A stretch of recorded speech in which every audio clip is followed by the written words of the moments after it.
Conversas e confabulações, mais um vídeo no canal falando de saúde de forma serena, sincera e suave. Eu sou o Dr. Paulo Alves, médico cardiologista. Nós produzimos nossas doenças e podemos produzir nossas curas. Será verdade? 100% não, porque sempre existe aquela predisposição genética, um defeito genético que a gente trouxe da concepção e que pode interferir no nosso estado de saúde. Mas na quase totalidade nós somos protagonistas do nosso processo de saúde e de doença. Como vocês têm percebido, eu venho trazendo a cada vídeo pílulas de informações, de conhecimentos, de conteúdo sobre aquilo que constitui os objetivos do canal. Quer te trazer para junto do processo de cuidado com a saúde, torná-lo co-participante, corresponsável pela sua saúde. No vídeo de hoje nós vamos confabular um pouco mais sobre isso, especificamente sobre como o nosso cérebro comanda as nossas funções corporais. Vamos confabular?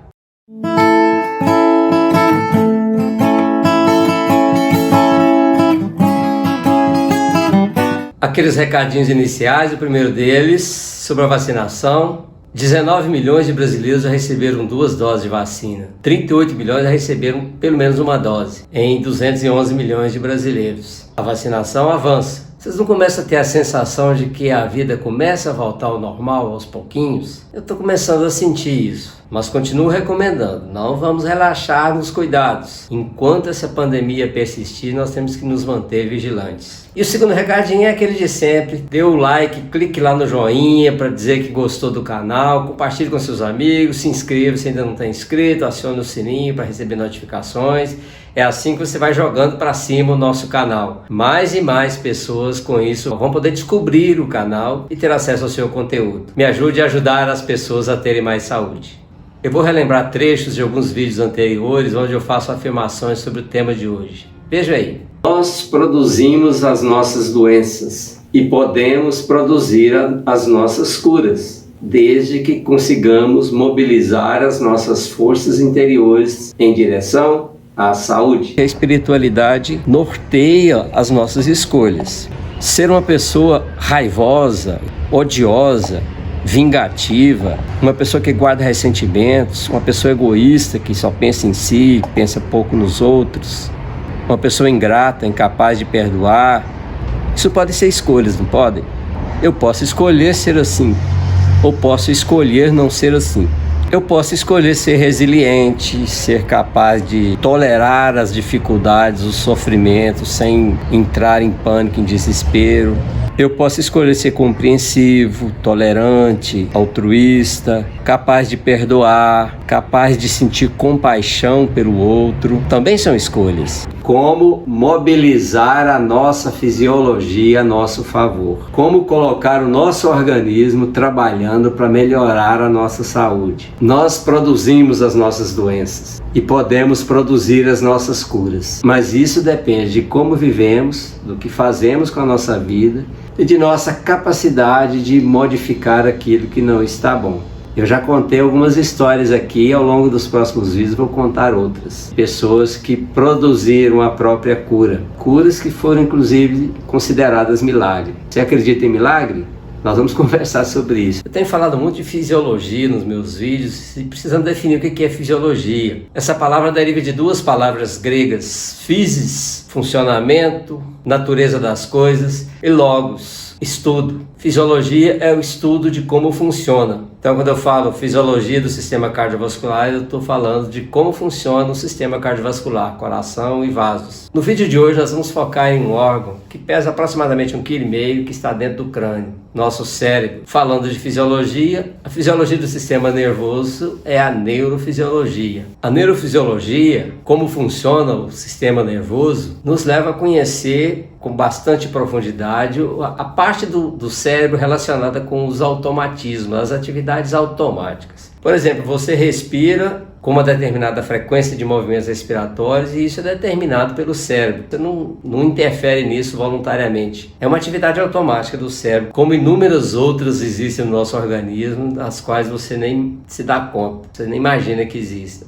Mas a neurofisiologia não explica tudo. O que dizer, por exemplo, dos pensamentos, dos sentimentos, da consciência, que também determinam atividades neurológicas? Quer um exemplo? O que te faz reagir ou deixar de reagir a uma situação de agressão, por exemplo? Uma pessoa te fez raiva e você, em função disso, toma uma atitude ou decide não tomar nenhuma atitude. Eu estou falando disso hoje porque eu quero conduzi-los a pensar, ainda que superficialmente, sobre como fazer o nosso cérebro trabalhar por nós. E a questão é, como explicar os pensamentos, os sentimentos, do ponto de vista da neurofisiologia? Para isso entra em cena a neurociência, que é o concurso de várias ciências que se juntam para agregar informações nesse processo de entendimento sobre como funciona esse órgão tão complexo. A neurociência envolve a própria neurofisiologia, a neuroanatomia, que é a anatomia do sistema nervoso central, bioquímica, física, psicologia, o estudo da cognição, raciocínio, memória, aprendizado, o estudo do comportamento, das emoções, dos pensamentos e outras ciências mais cabem nesse processo. A chave do nosso vídeo de hoje, então, é: meus pensamentos podem determinar o funcionamento do meu cérebro. O que eu penso determina o que vai acontecer comigo. O tempo todo isso está acontecendo e às vezes a gente não para pensar. Quer um exemplo? Você já sentiu enjoo porque estava com uma irritação no estômago? E você já sentiu enjoo ao se lembrar de situações desagradáveis? No primeiro exemplo, você tem uma razão objetiva para o enjoo. No segundo exemplo, você tem um sintoma oriundo do estômago desencadeado por um pensamento. Quem já teve um infarto sabe que é uma dor no peito. E sentir dor no peito porque está angustiado? No exemplo do infarto, a pessoa tem dor porque o músculo cardíaco entrou em sofrimento em função de uma obstrução de uma coronária. No segundo exemplo, um sintoma cardíaco altamente sugestivo de um infarto se deve, na verdade, a um sentimento que a pessoa está vivendo. Vejam que eu não estou falando de nada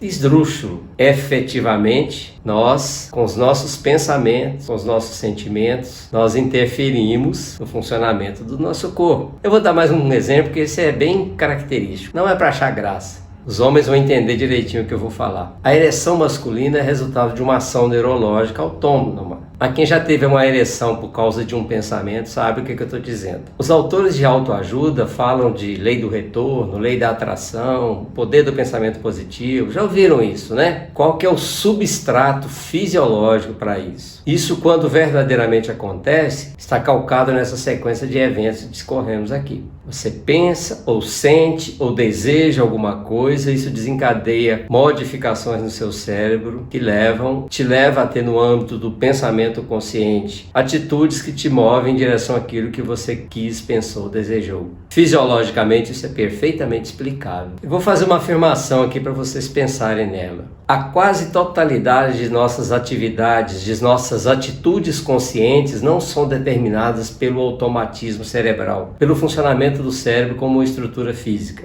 São resultados de duas faculdades humanas que estão hospedadas no cérebro, que são a mente e o pensamento. Elas não são estruturas anatômicas, físicas, são provavelmente circuitos elétricos que se formam no cérebro. Fazendo uma analogia, se você guarda um livro numa biblioteca, você guardou um arquivo físico. Se você guardou o conteúdo desse livro num computador, no disco do seu computador, você guardou o quê? Não foi um livro físico. Continuando aqui a analogia com o computador, veja essa imagem aí. Na verdade, quando a gente fala de cérebro, a gente está falando do sistema nervoso, que é constituído do cérebro propriamente e dos nervos que saem do cérebro e percorrem todo o corpo e atingem cada milímetro quadrado do seu corpo. É como se o cérebro fosse uma central de processamento ligada aos seus periféricos através dos nervos. Nós estamos treinados a pensar que o cérebro comanda o nosso corpo. Em parte, em grande parte, isso é uma verdade. Mas será que o inverso pode existir? Pessoas que são vítimas de lesões cerebrais, que perdem funções de determinada parte do corpo, através da fisioterapia conseguem recuperar, às vezes, parte dessa função perdida, treinando outras áreas do cérebro para fazer a função de geradora de estímulos, porque no final das contas o cérebro age através de estímulos elétricos. A fisioterapia é como que ensina o cérebro a assumir essa função. Será que dá para expandir isso para outros exemplos? Se é possível nesse caso, pode ser possível em outros. Podemos programar o nosso cérebro para fazer o que queremos?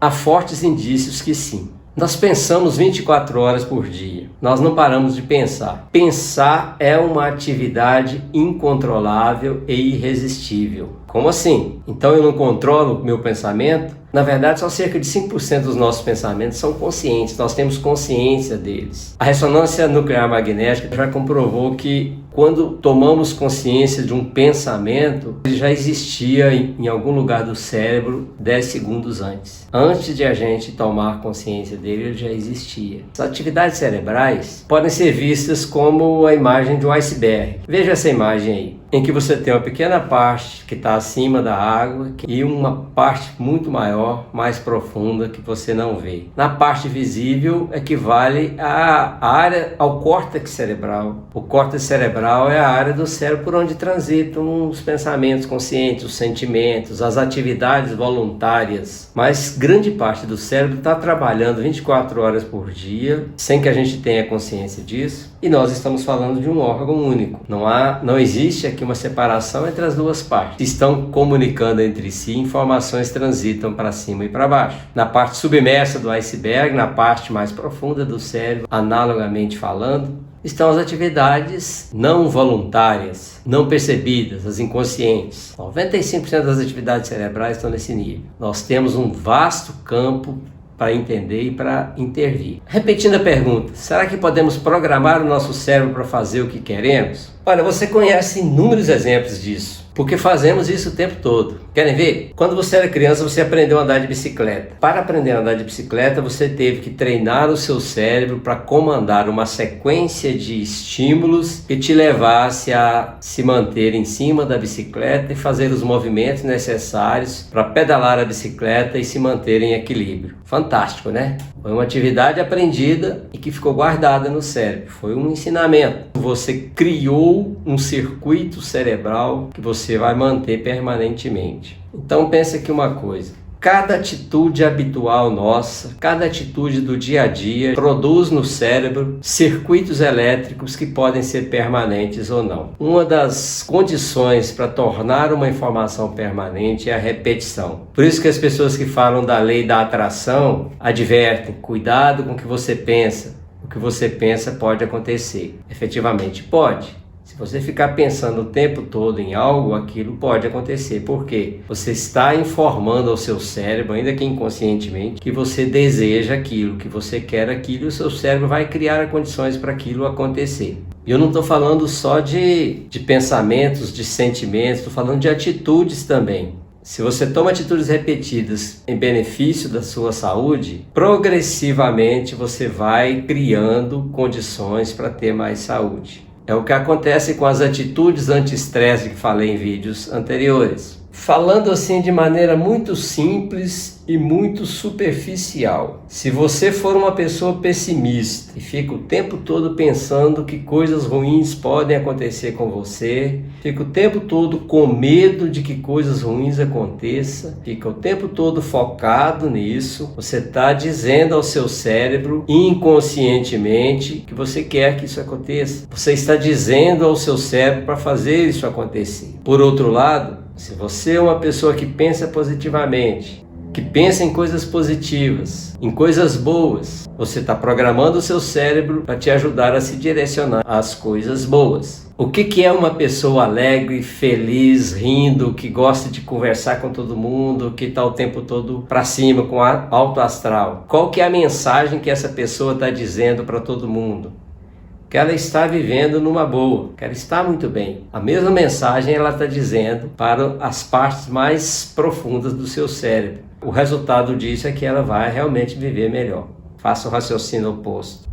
Pessoa que vive sentada chorando, reclamando da vida. Toda vez que você pergunta para ela, como é que você está? Não estou muito bem não, né? Essa pandemia aí, a gente não pode sair de casa, não pode ver os amigos, não pode isso, não pode aquilo. A pessoa está atraindo coisas ruins para a saúde dela. Está informando para o cérebro que ela vive numa atmosfera ruim. Então o nosso cérebro é como se fosse o nosso computador e os programas instalados nele são aquelas faculdades não anatômicas, não físicas de que eu falei. São circuitos elétricos que nós produzimos. Programas de computador são modificados. Defeitos de programas de computador são corrigidos pelo programador. Será que não podemos também modificar, corrigir, aperfeiçoar os programas que instalamos no nosso computador, que é o nosso cérebro? Sim, podemos. E é exatamente o que fazemos quando aprendemos coisa nova, quando modificamos certos entendimentos que tínhamos, quando mudamos o nosso modo de pensar. Quando você muda um jeito de agir, um modo de pensar baseado nas suas experiências, você está modificando um programa que já estava escrito e rodando no seu computador. Lembra desse trecho aqui do vídeo 9? Eu era estudante de medicina ainda, eu tive conhecimento de um fato que se passou com uma pessoa. Uma senhora que tinha uma filha já adolescente, quase adulta, me contou essa história. Ela teve um câncer quando a filhinha dela estava ainda muito novinha. E ela entrou em pânico, em desespero. E eu ainda ouço a voz dela me contando. Eu dizia para mim mesma todos os dias, eu não vou morrer desse câncer, eu vou me curar, porque eu preciso cuidar da minha filha. E ela estava lá me contando essa história uns 15, 16 anos depois. Então vejam, ela tinha razões para viver, ela tinha necessidade de viver, porque tinha algo muito importante que ela precisava fazer.